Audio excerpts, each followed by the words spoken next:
Okay, so let's get started.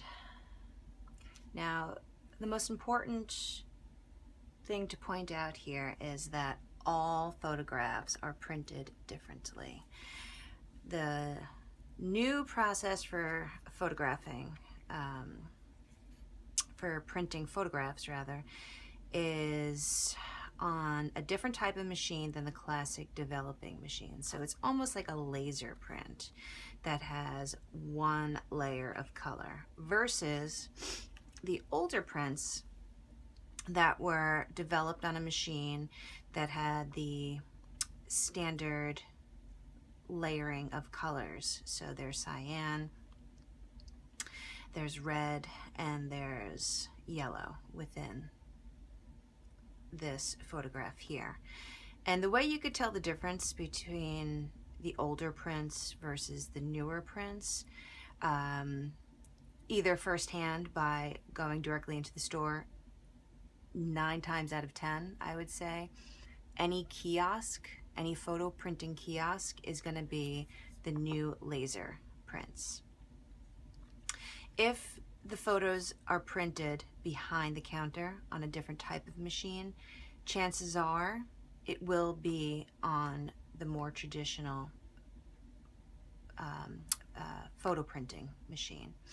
And you could see on the back of here, this says Fujifilm. This says Fujicolor Crystal Archive. Now I know that this is a paper that has the multi-layers of color.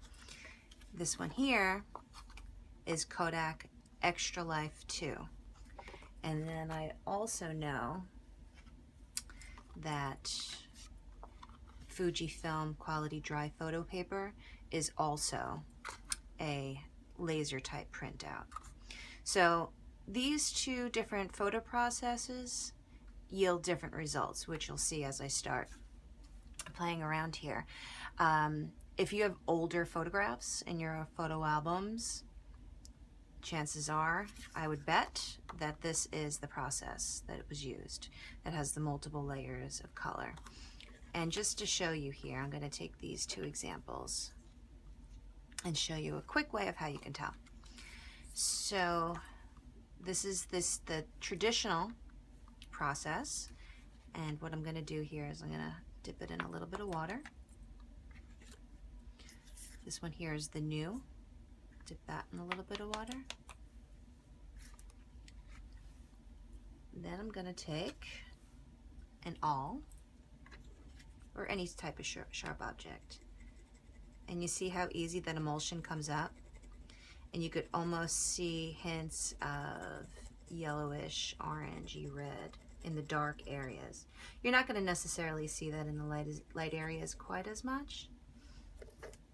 With this is just a flat surface, so scratching in, the only thing you're going to get down to is white, if you could even penetrate that surface. This one is much more delicate, but this older process really is a lot more fun in terms of playing with the surface with some of the techniques that we're going to do today.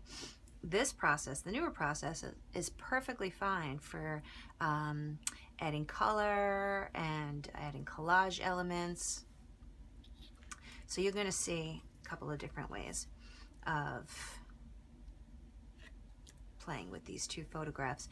Now, if you want your newer photographs printed the traditional way, most photo services, when you do your mail order rather than in-store pickup, will print it out on the photo papers.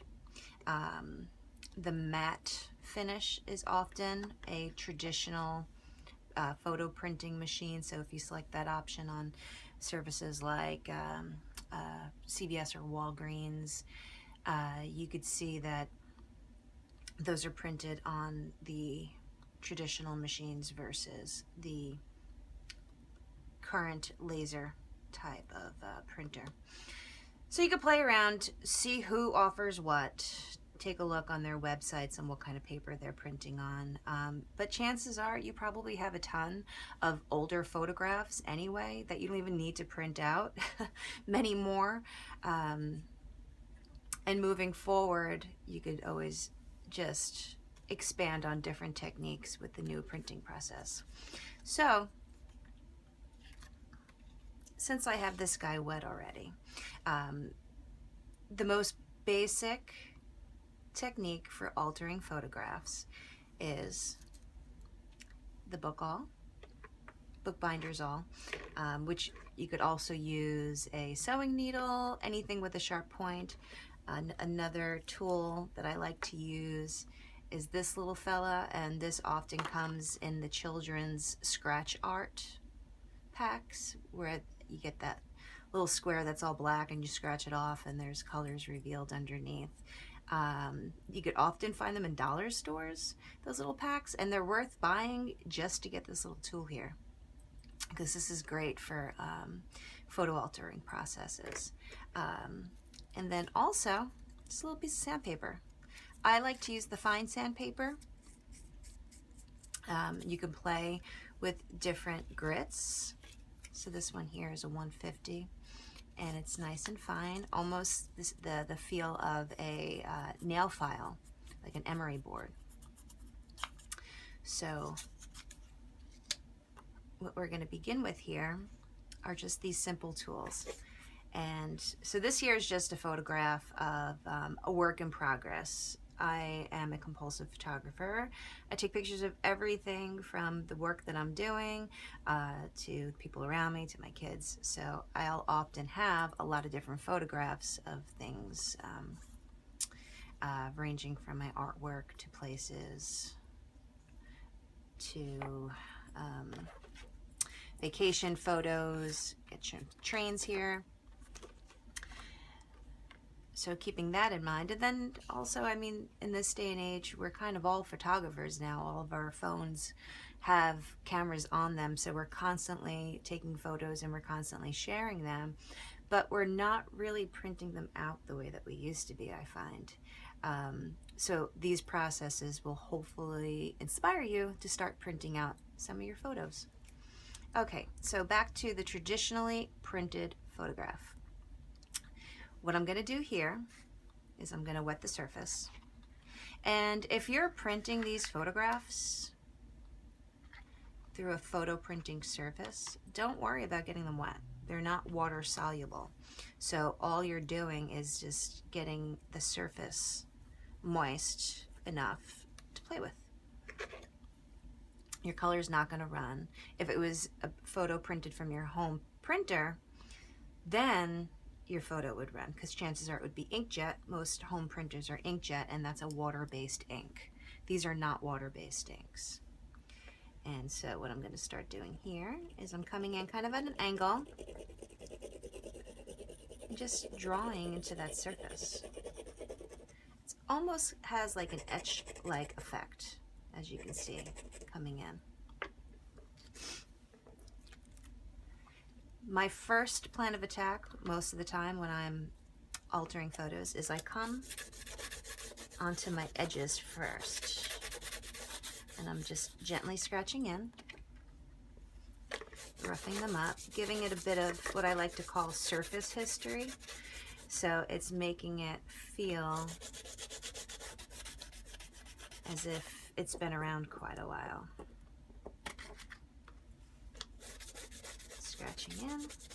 And you can see the variance on the darker areas. It has a bit more of a visual effect versus when I start coming into these lighter areas here. So I'll just come in with the sandpaper here so you can see. You might have to keep turning your sandpaper as you go. And you can see these neat textures that are starting to come out. So this is the ball here. I'm going to scratch in. What I'm doing here is I'm removing part of the background that's not quite as interesting to me. I'm going to create this owl into my focal point. So this here is that little scratch art tool. You could see that it gives you a different angle, a different width.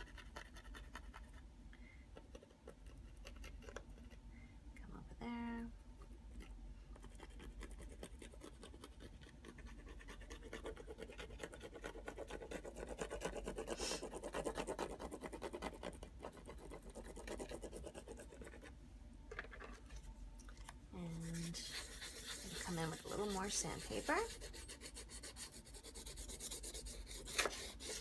Like so. What I'll often do is almost like a crosshatch technique, where if I'm going in one direction, I'll counter it either with the same tool in the opposite direction, or I'll use a different mark making tool and go in the opposite direction too. This way all my lines are not going the same way. So I'm gonna just dip this in the water to rinse off all those little bits of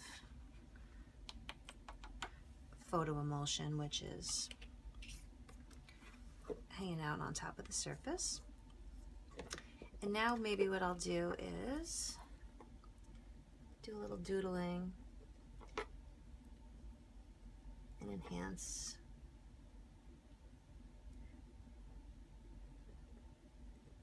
different elements of this guy here. So the all gives you almost like a drawing effect.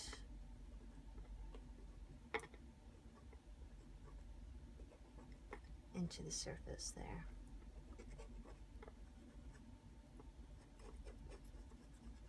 So you could literally sketch onto your photo through the emulsion.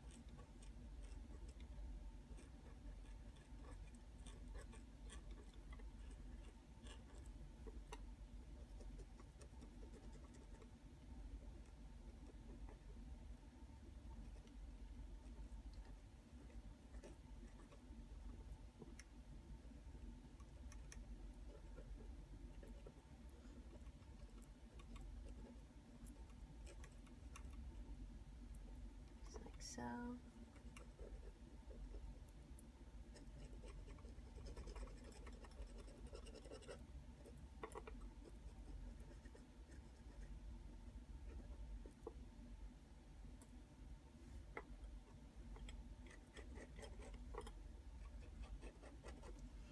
okay, now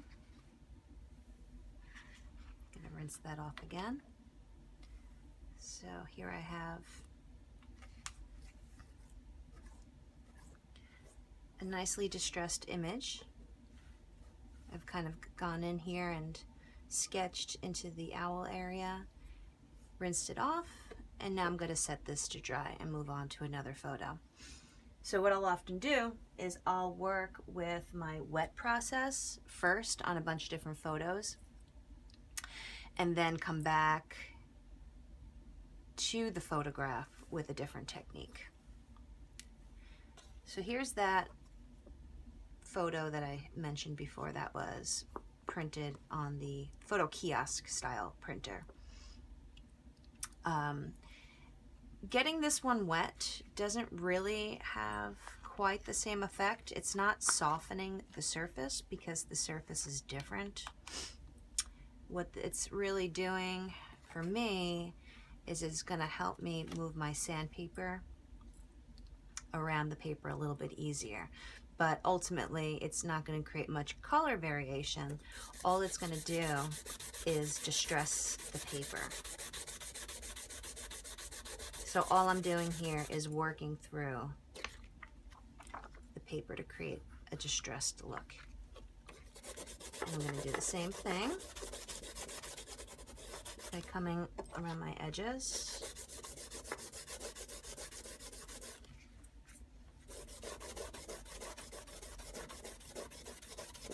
Just like so. I'm going to rinse this again. It's got a little bit of sandpaper pulp on there.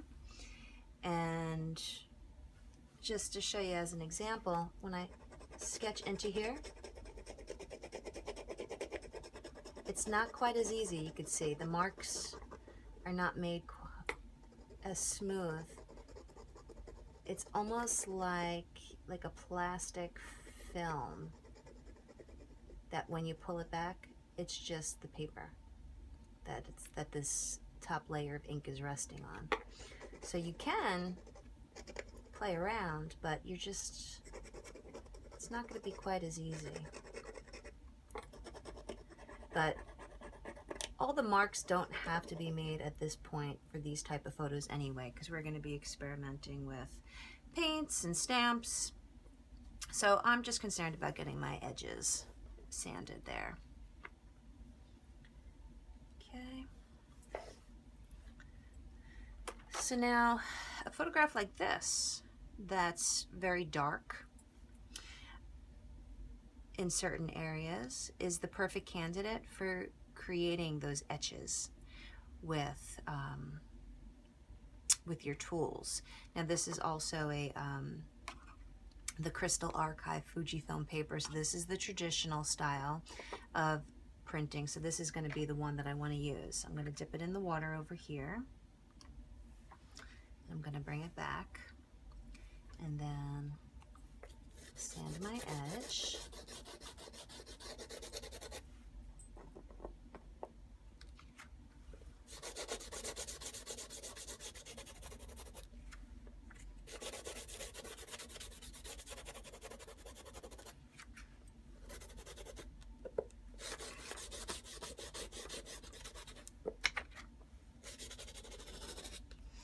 Okay, and now I can kind of sketch into the emulsion. This is my favorite. My favorite photos to etch into are the ones that have the real dark areas, because it gives you that orangey yellow effect. And then you could also think about, so say if you have a lot of image where the part of the photo that you want to kind of focus on here is lost by the rest of the surrounding, you can just enhance it visually. Move that emulsion.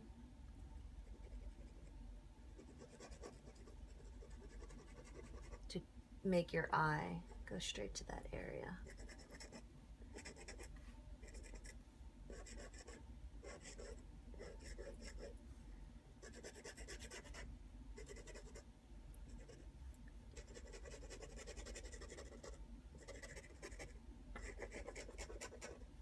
And then as you work, you're going to find all that emulsion needs to be rinsed off. So you're just going to dip it in your water and bring it back out. And then wipe off any extra pieces of emulsion that didn't get rinsed. You could set that guy to dry.